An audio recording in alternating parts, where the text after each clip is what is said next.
नमस्कार, मैं हूं दीपक और आप देख रहे हैं डीएसके टॉक्स। आइए बात करते हैं उस एल क्लासिको की जिसके बारे में दुनिया जहां के प्रोमो काटे जाते हैं, 1760 बातें होती हैं। लेकिन ये जो सो कॉल्ड एल क्लासिको है, ये काफी टाइम से एक तरफा बन करके रह चुकी है, जहां पर हमें सीएसके का दबदबा देखने को मिल रहा है। वो सीएसके जो कि ट्रांजिशन फेज से गुजर रही है, इसके बावजूद सीएसके जो है वो पहला राउंड जो था वहां पर 100 रन से जीतती है और कल रात को यही सीएसके 8 विकेट से जीतती है। वैसे देखा जाए तो ट्रांजिशन के फेज से तो एमआई भी गुजर रही है, लेकिन ऑन पेपर देखें तो एमआई के पास एक से बड़ा एक मैच विनर है, जिसमें हमारे टी20 world cup winning captain Surya Kumar Yadav हैं, जिनके बारे में हमें रिस्पेक्ट से बात करनी चाहिए। और उस टीम में तिलक वर्मा भी है, the star boy Tilak Varma, जिसने इस आईपीएल में सेंचुरी मारी है। वो इकलौता खिलाड़ी है जिसने सेंचुरी मारी है, उसके अलावा किसी और खिलाड़ी ने कोई सेंचुरी नहीं मारी, जिसके बारे में लोग लाइव आकर के बातें करते हैं कि गाइस कमेंट करके बताना ये सेंचुरी आईपीएल के इतिहास की सबसे बेस्ट सेंचुरी है या नहीं, क्योंकि 22 गेंदों पर 19 रन बना करके खेल रहा था तिलक।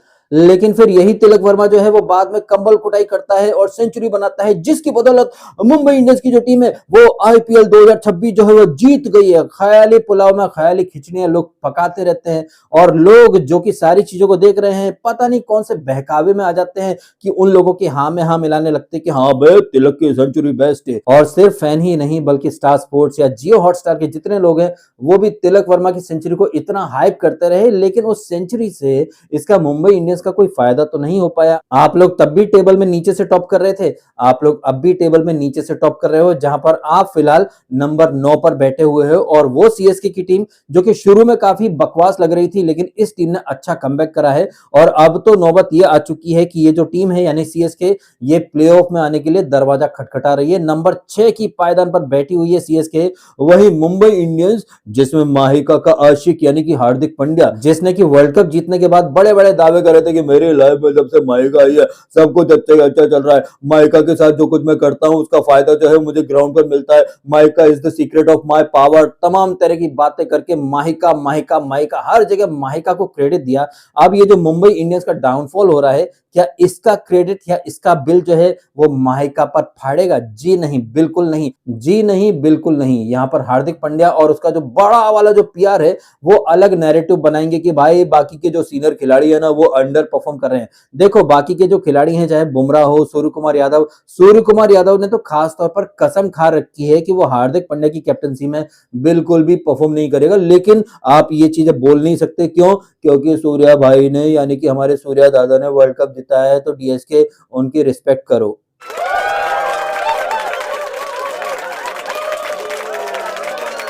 और ना सिर्फ सूर्य कुमार यादव की बल्कि तिलक वर्मा, हार्दिक पांड्या, जसप्रीत बुमराह, इन सब की आपको रिस्पेक्ट करनी चाहिए। इस रिस्पेक्ट के चलते आपको अलग ही बातें करनी होंगी, जैसे कि कल सीएसके हार गई और मुंबई इंडियंस ने ना सिर्फ कल 200 रनों से मैच जीत लिया, बल्कि सूर्य कुमार यादव ने एक ओवर में 72 छक्के मार दिए हैं। इस तरह की बातें करोगे तो ही डीएसके आपको हम लोग देखेंगे, अदरवाइज आपको हम हेटर बोलेंगे। खैर ये तो हो गई ट्रोलिंग की, रोस्टिंग की, मस्ती मजाक की बातें, but on a very serious note, जब से हार्दिक पांड्या एमआई का कैप्टन बना है तब से एमआई का डाउनफॉल जो है वो अपने चरम पर पहुंच चुका है। और इस डाउनफॉल में सूर्य कुमार यादव यानी हमारी विश्व विजेता टीम का जो कप्तान है वो अपना अभूतपूर्व योगदान दे रहा है। सूर्य कुमार यादव आते हैं हेलमेट पहन करके, च्युइंगम चबा चबा के, अच्छा पॉइंट का फील्डर है, कवर है, डीप कवर है, अच्छा लॉन्ग ऑफ है, लॉन्ग ऑन है, अच्छा स्क्वायर लेग है, अच्छा डीप फाइन है, रुक डीप फाइन वाले को कैच प्रैक्टिस कराता हूं। मतलब ऐसा कि दिखावा ऐसा करते हैं सूर्य कुमार यादव कि आज 25 गेंदों में सेंचुरी मारने वाला है, लेकिन 10-15 गेंदें खेलता है, फिर वही अपना पुराना वाला शॉट खेलता है और आउट हो जाता है। और वो तिलक वर्मा जिसने जीटी के अगेंस्ट सेंचुरी मारी थी और स्लो मोशन में उसके प्रोमो कटे थे, जुल्फें लहरा रही थी और वो कान के ऊपर हाथ रख के पता नहीं कौन सा सेलिब्रेशन कर रहा था, बड़े बड़े प्रोमो कटे। लेकिन कल आपने देखा ये सूर्य कुमार यादव जिसके बड़े बड़े प्रोमो कटे थे, कितनी बुरी तरह से कल हग के गया है। ना सिर्फ तिलक वर्मा बल्कि मुंबई इंडियंस की पूरी टीम और इस टीम का कप्तान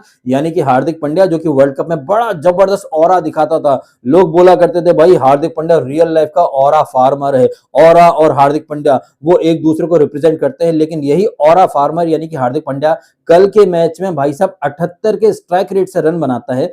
लेकिन जब आप खुद ही सुपर डुपर तरीके से फ्लॉप हो रहे हो, तो फिर आप किस मुंह से सूर्या को, तिलक को या फिर बुमराह को गलत बोलोगे? ये तो वही बात हो गई ना भाई साहब, खुद मियां फजीहत औरों को नसीहत। और ये हार्दिक पांड्या जो कि टॉस के टाइम पर बड़ी बड़ी बातें करता है कि we don't care about the pitch and surface, we want to score runs, it's a new day, सूरज फिर से उगा है, ये है वो है, we want to play for the pride. घंटा प्राइड, थोड़ी देर के लिए नमन और रिकल्टन इन्होंने ही दम दिखाया था, और वो पिच जिस पर कि नमन धीर और रियान रिकल्टन काफी अच्छा खेल रहे थे, सडनली वो पिच बहुत ज्यादा ट्रिकी हो जाता है। सूर्य कुमार यादव या तिलक वर्मा, हार्दिक पांड्या वहां पर रन ही नहीं बना पाते हैं। लेकिन इसी पिच पर ऋतुराज गायकवाड़ जो है वो सीएसके की तरफ से कप्तानी इनिंग खेलता है, और वो कार्तिक शर्मा जिसे भर भर के हम सब ने ट्रोल करा है, वो कार्तिक शर्मा 54 मार जाता है, नॉट आउट। और इस कार्तिक शर्मा से पहले हमने देखा था उर्विल पटेल का जबरदस्त वाला कैमियो, आते से ही ताबड़तोड़ चौके छक्के मारता है। कौन वो बॉलर था? एमआई का नया कृष भगत, जो कि पंजाब के किसी पैसे वाले एमएलए का पुत्र है।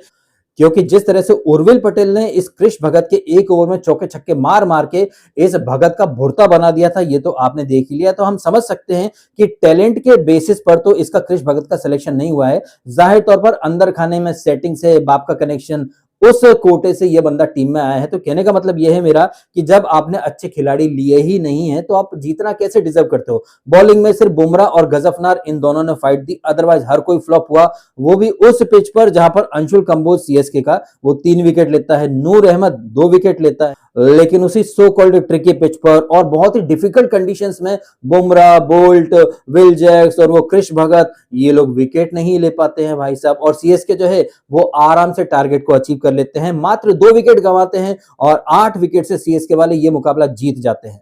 खैर, अब इन बातों को साइड में करके थोड़ी सी बात कर लेते हैं आज जो डबल हेडर है, जहां पर रेवेंज वीक के तहत ये केकेआर की टीम जो कि ईडन गार्डन में एसआरएच से हार गई थी, आज रेवेंज वीक में क्या ये लोग बदला ले पाएंगे? हैदराबाद में हैदराबाद को पेल पाएंगे? भाई मुझे तो नहीं लगता, क्योंकि हैदराबाद टॉप 4 में चल रही है, गजब मोमेंटम मिला हुआ इस टीम को। ये टीम यानी कि एसआरएच, इनकी बॉलिंग एक टाइम पर बहुत ही बकवास थी, जहां पर्पल पटेल था, जयदेव उनादकट था, लेकिन 2 नए लड़के हिंगे और साकिब और अब तो कैप्टन कमिंस भी आ चुके हैं, तो एसआरएच जो है वो अनस्टॉपेबल लग रही है। ये देख करके मुझे लग रहा है कि केकेआर कहीं से कहीं तक टक्कर दे नहीं पाएगी, लेकिन हाँ, केकेआर में कैमरून ग्रीन है, जो कि कहीं और चले ना चले, हैदराबाद के मैदान में वो अवश्य चलता है। अब देखते हैं कि आज के मुकाबले में कैमरून ग्रीन अपने लकी मैदान पर चलता है या नहीं चलता।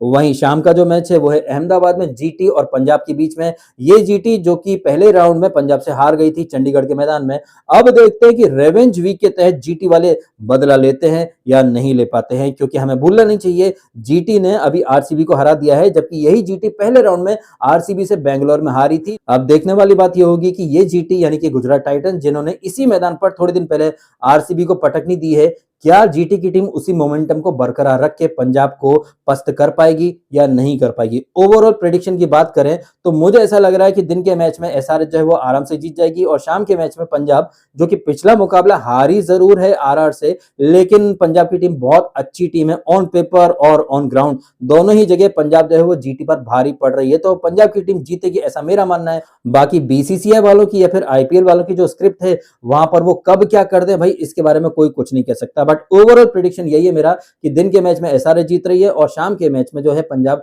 आराम से जीत रही है, ये मेरा मानना है। आपका क्या मानना है इन सारी बातों के बारे में? और जिस तरह से मुंबई इंडियंस जो बड़े बड़े दावे करते थे दुनिया हिला देंगे हम, भाई इनकी तो खुद की दुनिया हिली पड़ी है। एक ऐसा ट्रेड जिसकी कहीं कोई जरूरत नहीं थी, हार्दिक पांड्या जो है वो आराम से जीटी की कप्तानी कर रहा था, 2022 में जीत चुके थे, 2023 में आप फाइनल में आ चुके थे, जहां पर आईपीएल वालों ने थाला को एक फेयरवेल देने के लिए परफेक्ट स्क्रिप्ट भी लिखी थी, लेकिन थाला तो भैया इतने ग्रीडी निकले कि भैया परफेक्ट फेयरवेल को छोड़ करके वापस से कमबैक करते हैं, सोचते हैं कि मैं अब 5 नहीं, अब मैं 6ठी ट्रॉफी जीतूंगा।